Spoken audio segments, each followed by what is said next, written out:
Ye, udah soal nomor 72. Oke, yang ditanya adalah simpel ya. Dalam mitokondria terjadi transformasi energi, sehingga organel ini banyak ditemukan pada sel titik-titik. Kalian nggak perlu pusing transformasi energi itu apa dan lain sebagainya. Intinya adalah ditanya mitokondria kira-kira dari opsi A sampai 1 sampai 4 ditemuin di mana, kayak gitu. Nah, eh, jadi ini ya. Eh, tapi ya nggak apa-apa ya. Gua beda kata dulu ya, beda kata. Ini menurut gue yang sangat membantu di setiap soal biologi ataupun banyak soal-soal cerita lain adalah logika verbal ya. Transformasi, gue garis bawahi. Balik lagi, si itu apa? Si itu proses, transform itu adalah berubah. Berarti transformasi itu perubahan.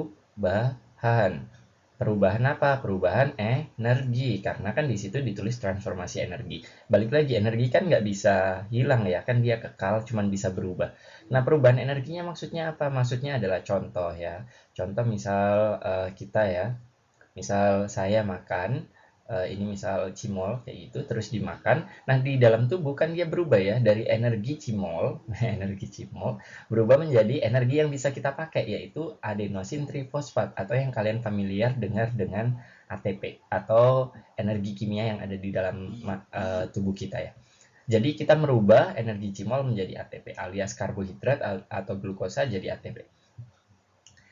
eh, Kapan kalian ngasilin energi atau kapan kita ngasilin energi ketika kita sebenarnya bernafas. Jadi tujuan kalian kenapa tetap bernafas capek-capek hingga hari ini adalah karena kalian butuh energi dan saya juga butuh energi. Jadi reaksinya gue tulis ya, C6H12O6 alias gula alias glukosa ini dibakar dengan oksigen, hasilnya nanti berubah menjadi yang kalian keluarin CO2 plus H2O. Tapi kan ini dikeluarin, artinya apa? Artinya ini nggak berguna, diekskresiin. Sebenarnya dari tujuan nafas adalah kita pengen dapat 36 sampai 38 ATP plus kalor.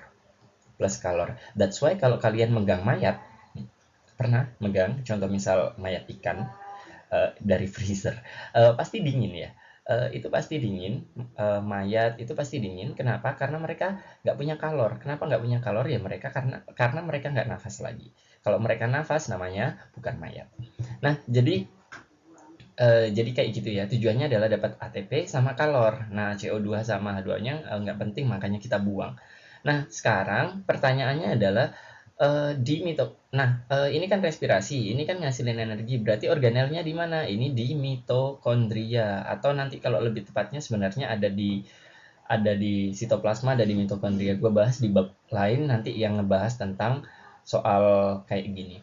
Nah, sekarang di mitokondria ini transformasi energi. Transformasi energi kan melalui respirasi.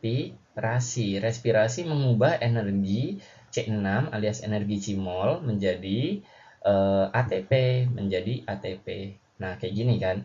Nah, berarti organelnya akan ditemukan di mana? Ya, otomatis yang butuh banyak energi ya. Berarti mana? Satu otot ya, otot kan geraknya butuh energi. Satu benar, berarti tiga benar. Kita cek. Saraf ini nggak perlu diragukan ya. Kalau kalian misalkan lagi mikir, itu pasti butuh banyak energi kan. Kalian ujian, nggak makan, kelar hidup kalian. Pasti ketiduran. Nah, sekarang nomor dua, darah. Darah itu butuh energi nggak? Ayo. Darah itu fungsinya apa? Darah itu kan ngedarin oksigen kan? Ngedarin oksigen. Oksigen. Jadi misal gua gambar ya, ada orang kayak gini.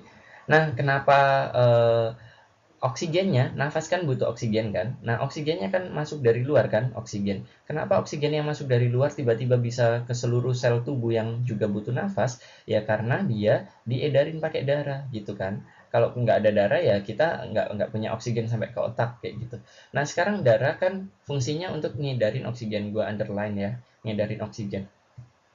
Jadi gua gambar ada sel darah namanya eritrosit, sel darah merah. Sit itu adalah sel, eritro itu merah. Sel darah merah ini adalah ngedarin oksigen. Nah, kalau ngedarin oksigen cocok nggak dia kalau punya mitokondria? Mitokondria kan butuh oksigen, makan oksigen buat nafas. Nafas kan butuh oksigen. Kalau dia punya banyak mitokondria, gua gambar skemanya ya. Dia punya banyak mitokondria, berarti dia akan makan banyak oksigen. Jadi ceritanya dia ngedarin oksigen, tapi dia makan banyak oksigen. Oksigennya pasti habis dimakan sama mitokondrianya. Habis itu Dia nggak ngindarin apa-apa. Ini ceritanya analoginya persis kayak Patrick disuruh nganterin makanan, tapi dia suka makanannya. Waktu nganter di tengah jalan udah habis. Nah sama ya, kalau nganterin oksigen berarti dia harus nggak suka sama oksigen. Berarti nggak boleh punya mitokondria. Berarti darah nggak boleh punya mitokondria. Duanya salah, empatnya salah. Telur kenapa nggak punya mitokondria? Ya kan telur itu eh, nggak aktif ya. Telur itu kan dia dorman, tidur ya. Ya nggak boleh punya mitokondria ya. Atau nggak banyak mitokondrianya kayak gitu. Kalau banyak dia bisa respirasi terus habis makanannya. Kalau makanannya habis, bayinya mati ya yang ada di telur ya. Berarti embrionya mati. Jadi jawabannya 1-3 ya, B ya. Gitu guys.